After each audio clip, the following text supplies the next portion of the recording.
बड़े बुजुर्गों की एक कहावत है कि यदि घर में सुख शांति है तो यहीं पर स्वर्ग है, और अगर घर में कलेश है, लड़ाई झगड़ा है, तो यहीं पर आदमी के लिए नर्क बन जाता है।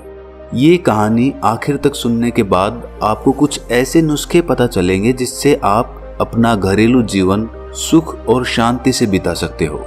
इससे पहले कि आप इस कहानी में खो जाएं, इस चैनल को सब्सक्राइब जरूर कर लें। ये कथा एक बौद्ध भिक्षुई की है जिसका नाम विशाखा होता है। विशाखा ने एक धनी परिवार में जन्म लिया था और उसके पास किसी चीज की कोई कमी नहीं थी। विशाखा के पिता का नाम धनंजय और माता का नाम सुमना था। उसके माता पिता शुरू से ही भगवान बुद्ध के प्रति बहुत श्रद्धा रखते थे। वो उन्हें बहुत मानते थे और बुद्ध की हर सभा में जाया करते थे। विशाखा भी बचपन से ही अपने माता पिता के साथ धर्म श्रवण को जाती रहती थी। कहा जाता है कि विशाखा जब 7 वर्ष की थी तभी वो श्रोतापति के फल को उपलब्ध हो गई थी। श्रोतापति का अर्थ होता है ध्यान की धारा में बह जाना, यानी स्वयं को उस अस्तित्व के हाथों में छोड़ देना और अपने में ही डूब जाना। मनुष्य तब आध्यात्म की यात्रा पर चल सकता है जब वो श्रोतापति को उपलब्ध हो जाए। ये मनुष्य के जीवन का बहुत महत्वपूर्ण पड़ाव होता है। मनुष्य के शरीर को 7 चक्रों में विभाजित किया जाए तो ये तीसरा महत्वपूर्ण मणिपुर चक्र होता है। पहले 2 चक्रों तक प्रकृति अपना काम करती है। मणिपुर, जिसे हिंदुओं ने सचमुच बहुत ही सुंदर नाम दिया है, वो सच में मणि है। वो मनुष्य के भीतर का भाग्य खोल देती है। मणि चक्र बंद होता है। बिना गुरु के सहयोग के वो कभी नहीं खुलता, और जिसका खुल गया वो समाज की नजरों में आपको पागल सा लगेगा। आप उन्हें कहेंगे कि वो तो दीवाना सा हो गया है। बहुत छोटी सी उम्र में ही श्रोतापति उपलब्ध हुई विशाखा जब बड़ी हुई तो उसका विवाह श्रावस्ती निवासी मिगार श्रेष्ठी के पुत्र पुत्रवर्धन से हो गया। जब विशाखा की मायके से विदाई हो रही थी तब विदाई के समय धनंजय सेठ ने अपनी बेटी विशाखा को 10 बातें संकेतों में समझाई थी। सबसे पहली, घर की आग बाहर मत ले जाना। दूसरी, बाहर की आग घर में मत लाना। तीसरी, जो देता है उसको देना। चौथी, जो नहीं देता उसको मत देना। 5वीं, जो देता है उसको भी और जो नहीं देता उसको भी देना। 6ठी, सुख से बैठना। 7वीं, सुख से खाना। 8वीं, सुख से लेटना। 9वीं, अग्नि की परिचर्चा करना। 10वीं, कुल देवों की पूजा करना। और उस समय से ही पिता की बातों को गांठ बांधकर विशाखा ने अपने ससुराल में प्रवेश किया। उसे अपने पिता की दी हर शिक्षा याद थी। उस घर में भगवान का दिया हुआ वो सब कुछ था जो कुछ भी उसे चाहिए था, लेकिन फिर भी विशाखा को उस घर में एक कमी सी खलती रहती थी, और वो कमी थी भगवान की कमी। अब श्रावस्ती में रहकर भी कोई भगवान के प्रति श्रद्धा न रखे, ये भी किसी चमत्कार से कम नहीं है। कपिलवस्तु में रहने वाली विशाखा ने श्रावस्ती में विवाह इसीलिए किया था ताकि उसे वहां भगवान के दर्शन करने को मिल जाए। यहाँ भगवान का अर्थ है भगवान बुद्ध। इस कहानी में आप बार बार ये सुन रहे होंगे कि भगवान बुद्ध श्रावस्ती में विहरते थे। अपने जीवन के 40 वर्षों में से 25 से भी अधिक वर्ष श्रावस्ती में गुजारे। विशाखा के ससुराल का माहौल ना तो बुद्ध का विरोधी था और ना ही उनके अनुयायी जैसा।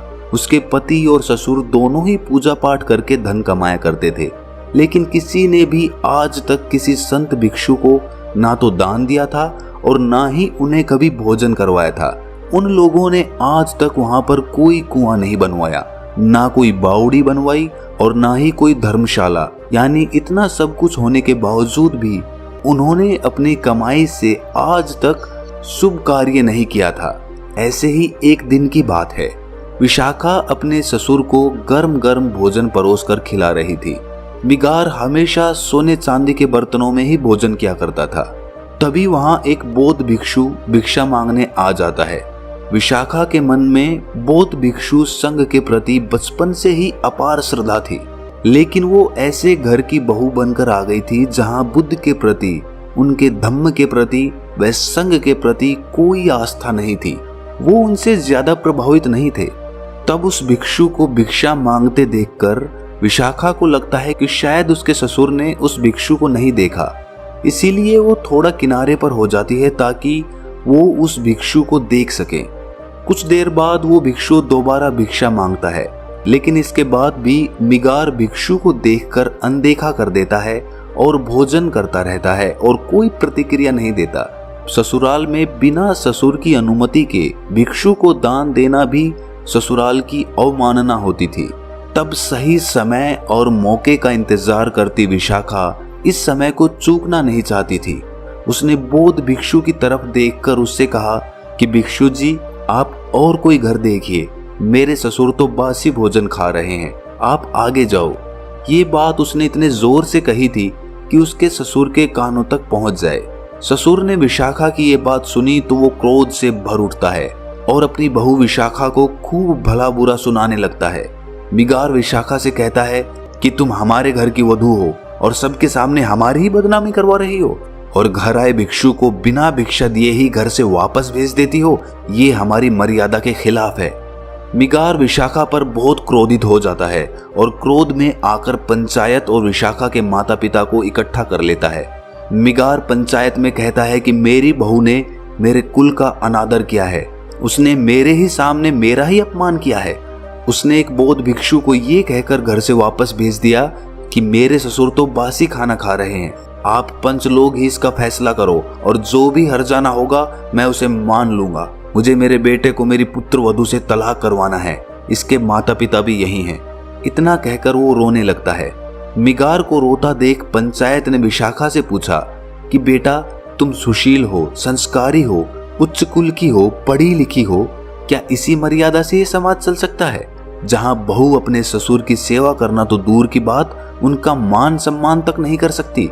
जब आप जैसी पढ़ी लिखी लड़की इस प्रकार का आचरण अपनाएगी तो हम बाकी सब से क्या उम्मीद करेंगे?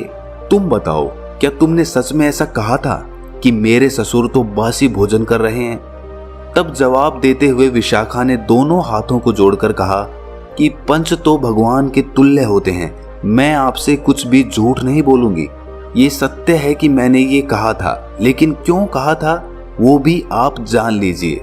हमारे घर में वो सब कुछ है जो किसी आदमी को चाहिए, धन दौलत, जेवर, घर, सुख सुविधा का हर सामान जो सबको चाहिए होता है। किसी चीज की कोई कमी नहीं है, सब धन धान्य से भरा हुआ है। भगवान ने सब कुछ दिया है, लेकिन इसके बदले हमारे ससुर जी ने कभी कोई दान दक्षिणा, कोई मंदिर, कुआं या बावड़ी, कभी भोज आदि कुछ नहीं करते। कभी कभी तो मुझे ऐसा लगता है कि ये किसी और जन्म की कमाई होगी जिसे इस जन्म में ये उपयोग कर रहे हैं। कुछ बोया होगा पिछले किसी जन्म में जिसे इस जन्म में काट रहे होंगे, वरना तो इन्होंने इस जन्म में तो कुछ ऐसा किया ही नहीं जिसके बदले ये सुख वैभव भोग रहे हैं। तो आप ही कहें कि मैंने क्या गलत कहा?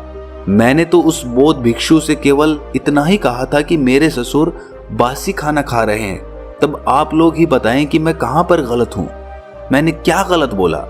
विशाखा की ये बात सुन पंचायत उसकी प्रशंसा करने लगती है और मिगार से कहती है कि तुम्हारी संपत्ति पर तुम्हारी बहू का कोई अधिकार है या नहीं? यदि है तो उसे उसमें से कुछ अपने धर्म के हिसाब से खर्च करने की आज्ञा आपको देनी चाहिए, क्योंकि आपकी बहू आपका अपमान नहीं कर रही थी बल्कि आपको चेता रही थी। तब पंच की बात सुन मिगार उनसे कहता है कि केवल यही एक बात नहीं है, और भी बातें हैं जिससे ये ज्ञात होता है कि ये हमारे घर की बहू बनने के काबिल नहीं है। पंचायत ने पूछा, जैसे कि जरा बताइए। तब मिगार कहता है कि मायके से विदाई के समय भी इसके पिता धनंजय सेठ ने इसे हमारे खिलाफ भड़काया था। इसके कानों में कुछ बातें कही थी जो मैंने सुन ली थी। मैं वहीं पर खड़ा था पर्दे के पीछे जब इसके पिता इसके कान भर रहे थे। तब पंचायत ने पूछा कि ऐसा क्या कहा था, बताओ। मिगार सेठ कहता है कि इसके पिता ने कहा था कि घर की आग बाहर मत ले जाना। अब आप लोग ही बताइए कि हम घर गृहस्थी के लोगों के लिए ये संभव है कि अपना चूल्हा जलाने के लिए किसी ने आग मांग ली तो क्या हम उसे आग नहीं देंगे?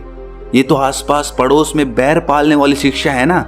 तब पंचायत विशाखा से पूछती है, क्या ये सत्य है? क्या उन्होंने ऐसा कहा था? तब विशाखा उनसे कहती है कि ये सत्य है, लेकिन ससुर जी ने उनके अर्थ को गलत समझ लिया है।